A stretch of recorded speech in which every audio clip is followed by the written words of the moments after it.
4500 communes, donc la présidente de région, elle est au travail pour les actions de la région et elle n'est pas aussi impliquée que certaines le disent ou l'écrivent dans les élections municipales.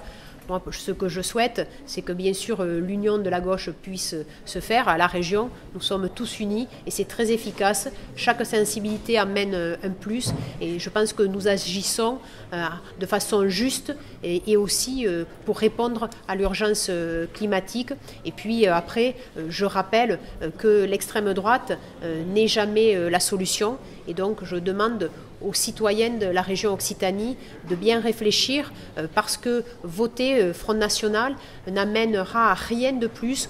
Au contraire, on le voit à travers la gestion des maires, la situation économique des villes gérées par l'extrême droite ne s'est pas améliorée. Et au contraire, sur la région Occitanie, les élus d'extrême droite du Front National votent contre la gratuité des manuels scolaires, votent contre la baisse du coût du transport scolaire. Et une des propositions du programme de M. Alliot, qui voulait être président de région et qui n'a pas siégé une heure, c'était de supprimer le train à 1 euro. Donc c'est cela qu'il faut rappeler, il faut voter pour la République française et pour que notre société elle reste fraternelle.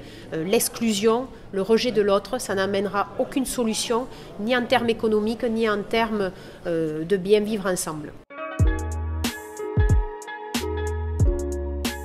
Nadia Pellefig sur Toulouse, elle fait de très bonnes propositions parce qu'elle amène une audace, elle amène une dynamique qui manque à cette ville avec des propositions sérieuses, c'est-à-dire qu'elle peut être un bon interlocuteur pour les entreprises, pour les associations et elle est aussi la bonne candidate pour être maire de cette ville pour tous les quartiers les plus défavorisés comme les quartiers du centre-ville. En fait, Nadia Pellefig, elle a une proposition équilibrée, une proposition dynamique et surtout, elle est capable de rassembler aussi bien les chefs d'entreprise que les acteurs culturels, que les associations.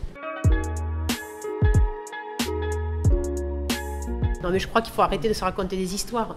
Tout le monde sait que Philippe Sorel va être candidat. Alors tout d'abord, bien sûr, je lui souhaite de retrouver une pleine santé, mais moi je ne vais pas rentrer dans ce suspense qui est faussement orchestré. Voilà, il va se représenter, c'est une évidence.